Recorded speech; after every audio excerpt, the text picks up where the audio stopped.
Απάνω μου έχω πάντοτε στη ζώνη μου σπιγμένο ένα μικρό αφρικάνικο ατσάλινο μαχαίρι, όπως αυτά που συνηθούν και παίζουν οι αραπάδες, που από ένα γέρον έμπορο τα αγόρασα στα Αλγέρι.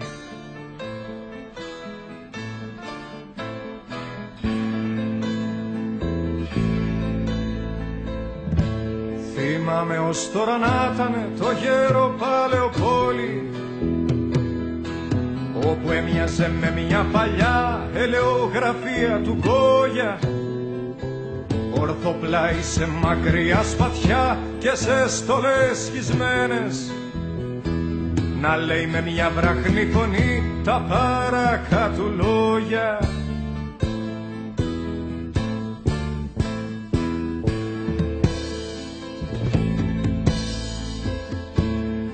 Τούτο το μαχαίρι εδώ που θέλεις να αγοράσεις, με ιστορίες αλόκοτες ο θρύλος το έχει ζώσει, κι όλοι το ξέρουν πως αυτοί που κάποια φορά το είχαν, καθένας κάποιον άνθρωπο δικό του έχει σκοτώσει.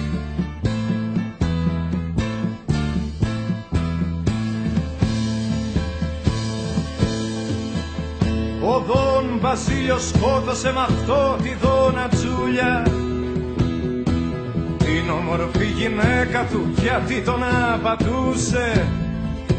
Ο Κόντε Αντώνιο μια βραδιά το δύστιχο αδερφό του, με το μαχαίρι του το εδώ κρυφά δολοφονούσε.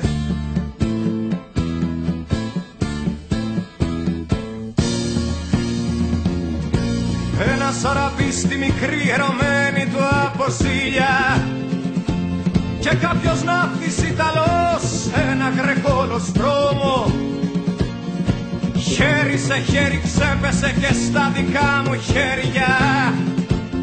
Πολλά έχουν δει τα μάτια μου, μ' αυτό μου φέρνει τρόμο.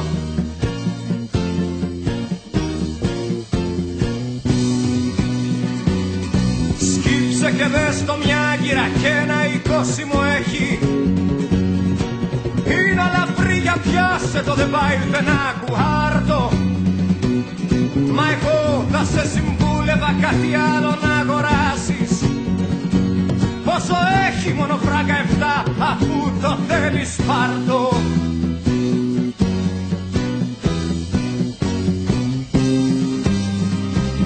Ένα στιλέτο έχω μικρό στη ζώνη μου σπιγμένο, που η ιδιοτροπία με έκαμε και το καμάδικό μου, κι αφού κανέναν δεν μισώ στον κόσμο να σκοτώσω, φοβάμαι μη καμιά φορά το στρέψω στον εαυτό μου.